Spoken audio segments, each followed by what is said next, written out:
memulai pelajaran, kita awali dengan berdoa bersama. Berdoa, mulai.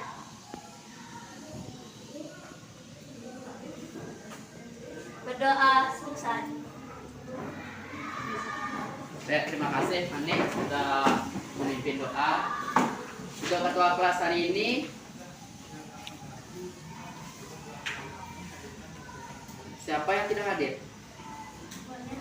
Semuanya hadir. Semuanya hadir.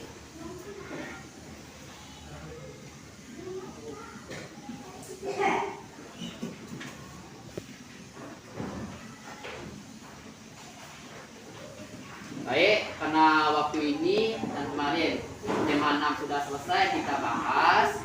Selanjutnya kita menuju ke tema 7. Tema 7.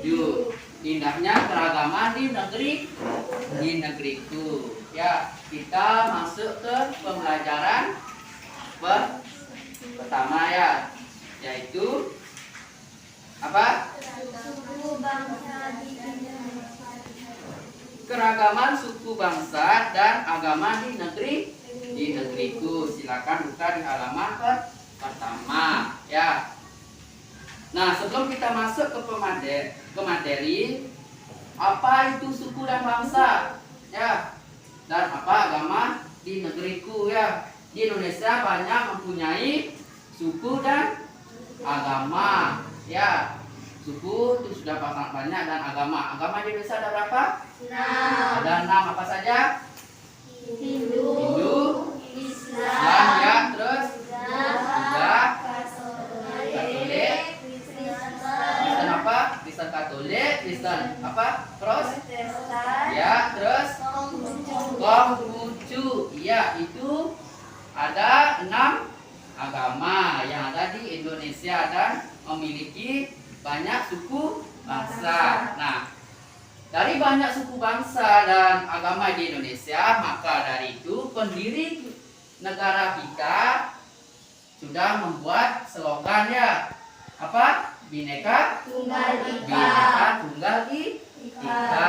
Ya, apa artinya? Apa artinya? Berbeda-beda tetap satu. Berbeda-beda tetapi tetap satu. Ya, walaupun kita berbeda agama, beda suku ya, tetapi kita tetap satu bangsa Indonesia. Ya, silakan kalian cermati teks. Ya, di sana sudah ada apa judulnya? Suku bangsa di Indonesia. Suku bangsa di Indonesia. Ya, Bapak kasih waktu kalian 5 menit untuk membaca ya. Baca, nanti kita akan diskusi bersama-sama ya. Silakan baca bukunya selama 5 menit. Sudah? Ya, sudah? Sudah. Silakan kalian masuk di halaman 2 ya. Nah, di sana ada gambar 3 ya, terkait tentang suku Papua, suku Tangga, dan suku Nias. Nah, sebelumnya kita masuk lagi ke halaman yang pertama ya. Suku bangsa di Indonesia ya.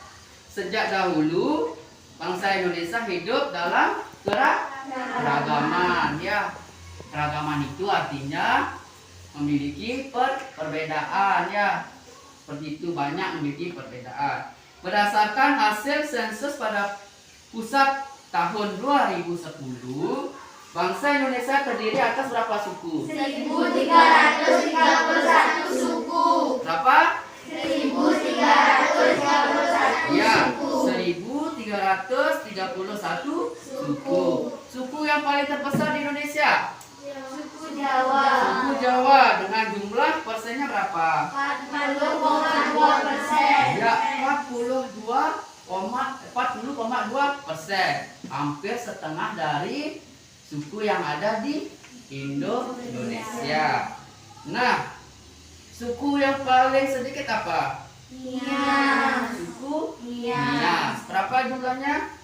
0,42%. Ya, 0,40%. Ya, berarti belum mencapai 1%-nya pun belum ya. Berapa jumlah dari gininya sukunya? Iya, 1.041.925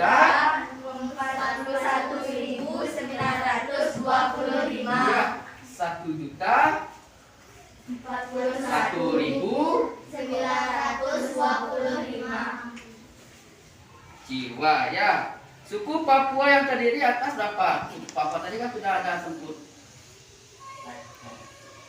Yang terdiri 466 suku. Jumlahnya adalah 2.611.630 jiwa atau 1,4%-nya ya.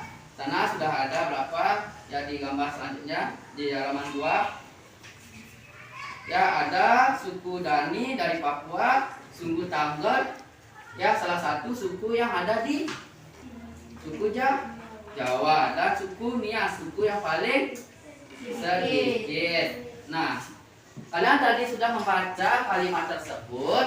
Ada berapa paragraf? 2 paragraf. Nah, yang pertama kalian akan kerjakan ya di buku latihan kalian. Yang pertama dan soal yang kedua. Soal yang pertama, kalian mencari kata yang sulit ya. Nanti kalian mencari kata sulit. Kalau ada teman kalian menjawab bisa, kalau tidak nanti bapak akan yang membantu. Ya, yang soal yang kedua apa? Ide pokok dari teks paragraf tersebut ya. Teks yang tadi ya ada dua paragraf, berarti 2 teks pokoknya ya. Sudah? Silakan kalian buat di buku latihan, nanti kita akan bahas bersama-sama.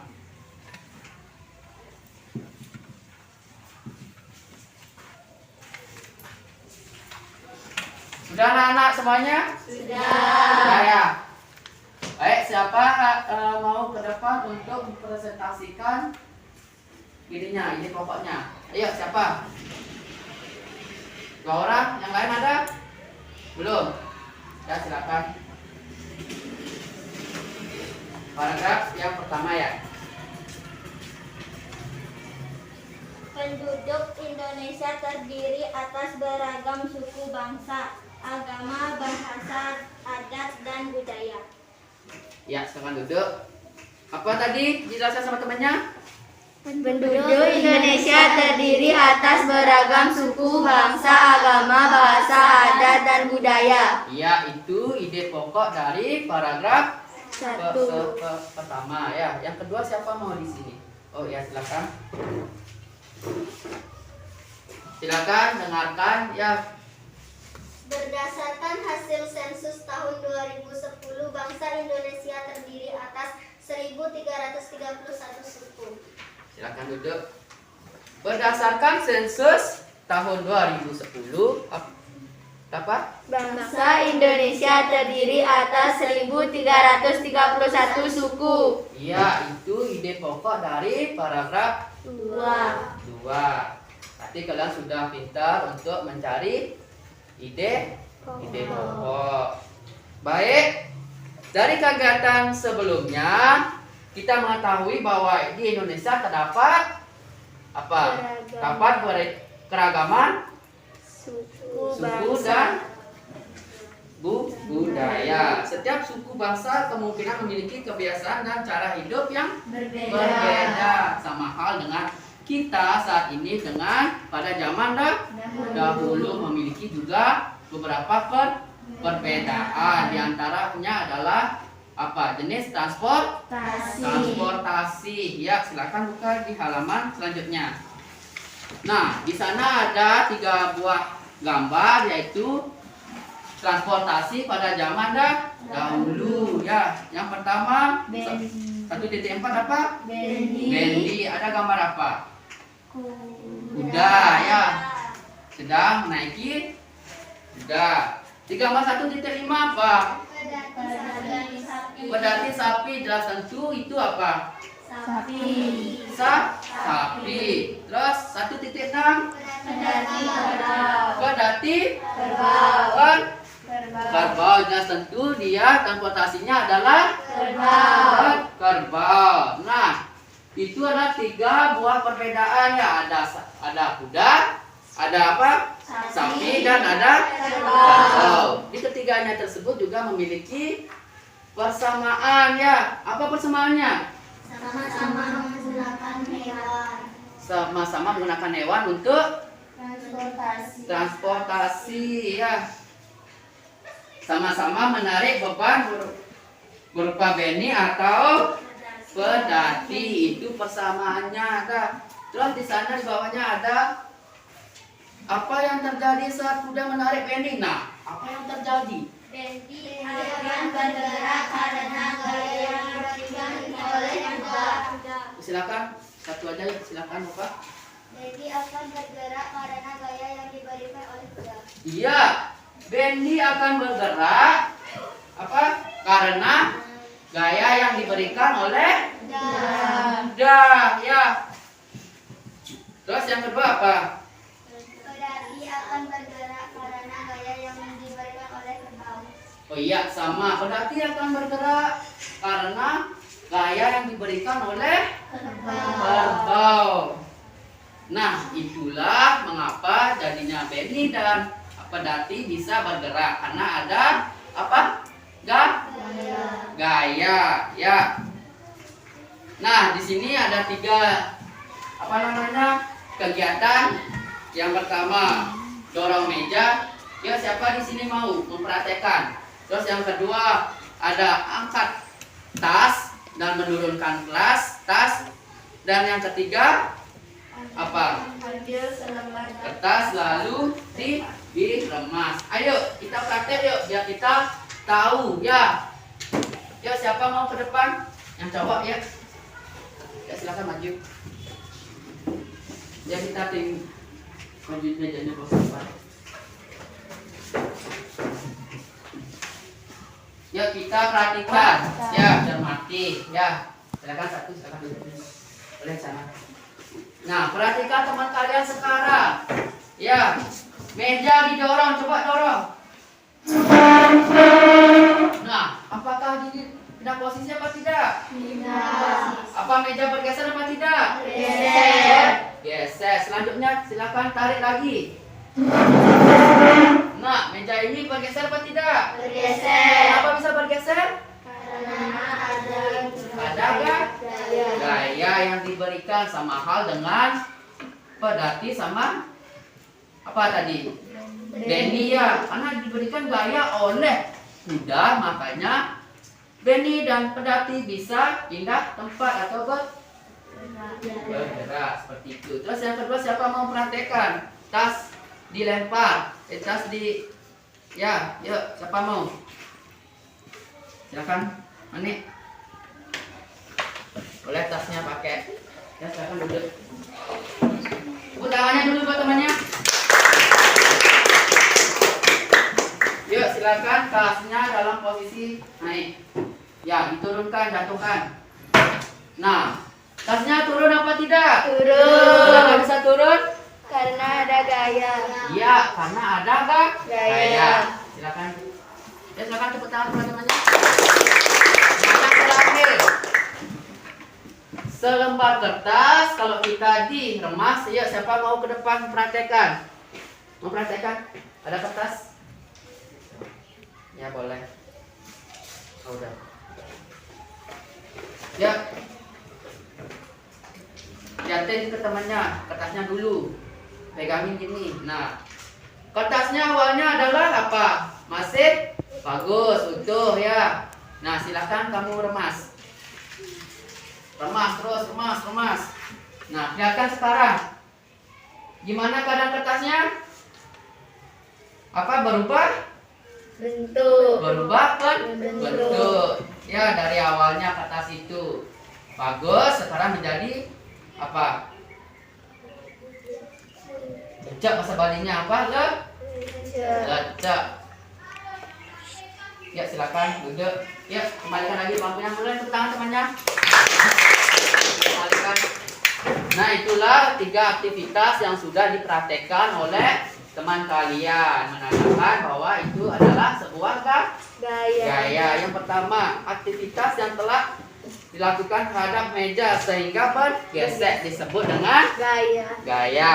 Aktivitas yang dilakukan terhadap tas juga disebut dengan Gaya. gaya. Terus yang terakhir apa? Aktivitas meremas buku atau kertas menjadi berubah bentuk juga disebut Gaya. gaya. Dapat disimpulkan bahwa apa? Apa disimpulkan di halaman 6?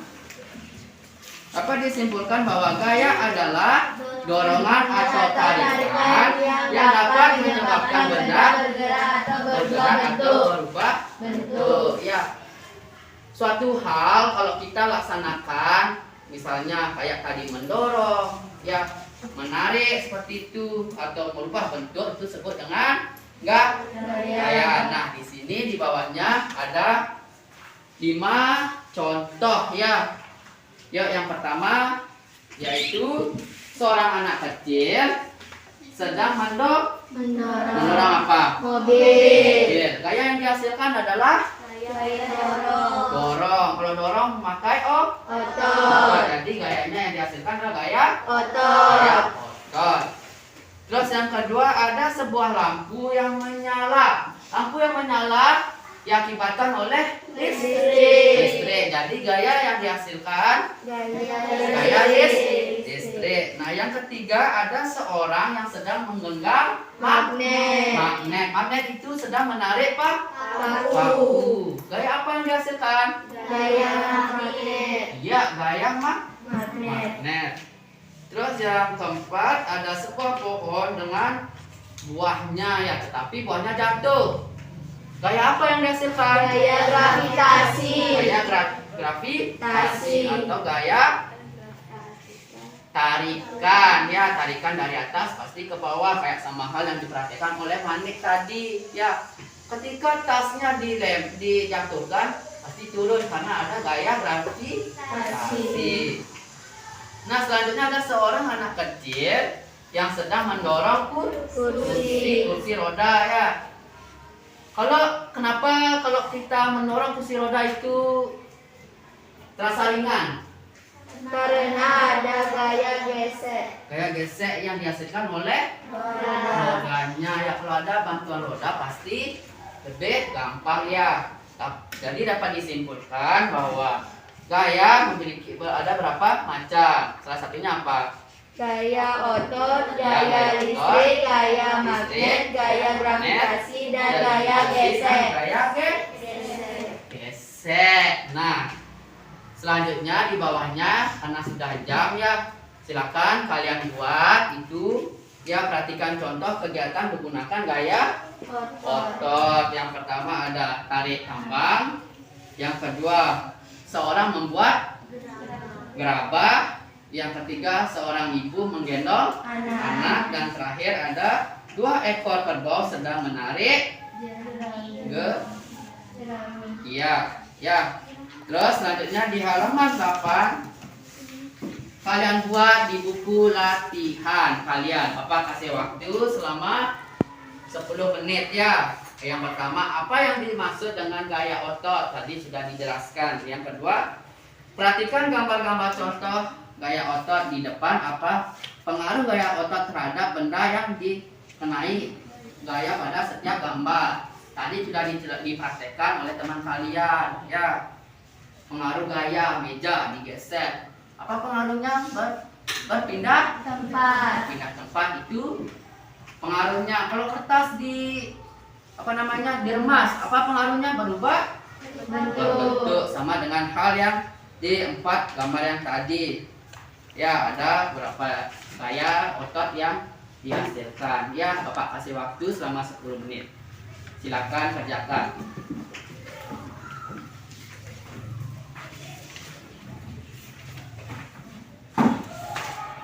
Sudah selesai? Sudah ya. Karena sudah jam, silakan hasilnya ini dikumpul di Sinama ya. Nanti Bapak nilai dan besok Bapak akan kembalikan ya besok pagi. Sama dengan tugas yang pertama apa? Mencari ide pokok itu sebagai penunjang dari nilai tugas kalian ya. Karena sudah jam, pembelajaran hari ini Bapak tutup atau Pak sekiankan dengan mengaturkan para Santi. Untuk ketua kelas silakan pimpin. Berdiri untuk Santi. Om Santi Santi Santi Om.